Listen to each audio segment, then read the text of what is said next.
Halo teman-teman semuanya, perkenalkan nama saya Clarissa Nindita Florencia atau biasa dipanggil Clarissa. Saya berasal dari kelas 10E dan saya berabsen 13. Hari ini saya ingin menjelaskan mengenai rangkuman saya tentang kearifan lokal. Mari kita mulai.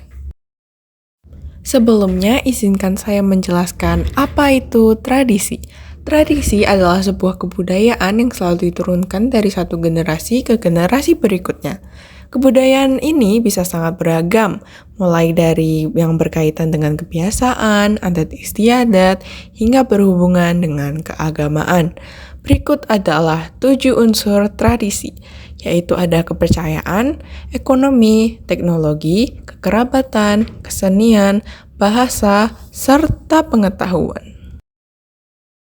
Lalu, tahukah kamu Indonesia memiliki lebih dari 300 kelompok etnik atau suku bangsa? Terdapat 1.340 suku bangsa di Indonesia menurut sensus BPS tahun 2010. Suku Jawa adalah kelompok terbesar di Indonesia dengan jumlah mencapai 41% dari total populasi.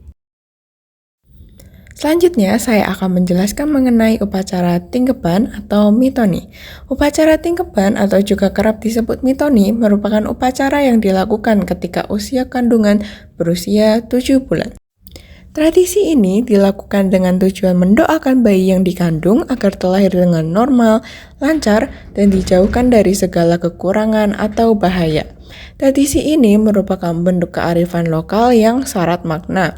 Kelapa muda melambangkan kesucian dan kesuburan, Kamajaya dan Dewi Ratih melambangkan harapan bayi yang lahir kelak memiliki paras yang tampan atau cantik dan budi luhur.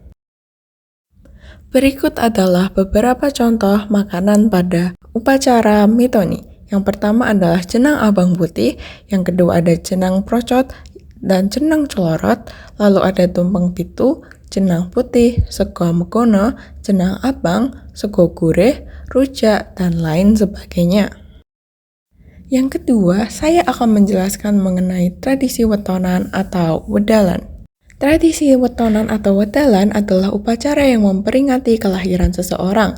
Upacara ini bertujuan mendoakan bayi agar terhindar dari berbagai bahaya, memiliki umur yang panjang, dan supaya mendapatkan berkah yang melimpah. Tradisi wetonan umumnya dilaksanakan pada saat bayi berusia 35 hari. Selanjutnya, tradisi wetonan akan dilakukan setiap 35 hari sekali. Peringatan wetonan ada yang dilakukan dengan meditasi, menambah ibadah, berpuasa, dan lain sebagainya. Lalu yang terakhir atau nomor 3 adalah upacara ruatan.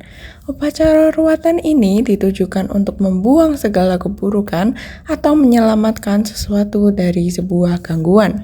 Seseorang atau sesuatu yang telah diruat diharapkan mendapat keselamatan, kesehatan, dan ketentraman kembali. Gangguan dalam hal ini dapat berupa banyak hal, seperti nasib buruk, terkena ilmu hitam, atau makhluk gaib. Sebelum saya mengakhiri video ini, izinkan saya menjawab beberapa pertanyaan yang sering ditanyakan. Yang pertama, mengapa tradisi dapat menghilang? Apa saja hal yang mempengaruhi hal tersebut? Tradisi dapat punah apabila tidak dilestarikan. Hal-hal yang mempengaruhi punahnya tradisi adalah modernisasi, globalisasi, pengaruh budaya luar negeri, perkembangan zaman serta teknologi, dan lain-lainnya. Yang kedua, bagaimana cara anak muda untuk melestarikan tradisi? Caranya cukup mudah. Mencari tahu dan memahami mengenai tradisi-tradisi Jawa dapat menjadi salah satu cara untuk melestarikan tradisi. Selain itu, generasi muda juga dapat melakukan pameran atau gelar karya yang bertema tradisi, atau menampilkan suatu penampilan yang menunjukkan suatu tradisi. Itu saja hal-hal yang bisa saya jelaskan mengenai kearifan lokal. Terima kasih atas waktu dan perhatian Anda. Semoga video ini bisa bermanfaat bagi kita semua. Terima kasih.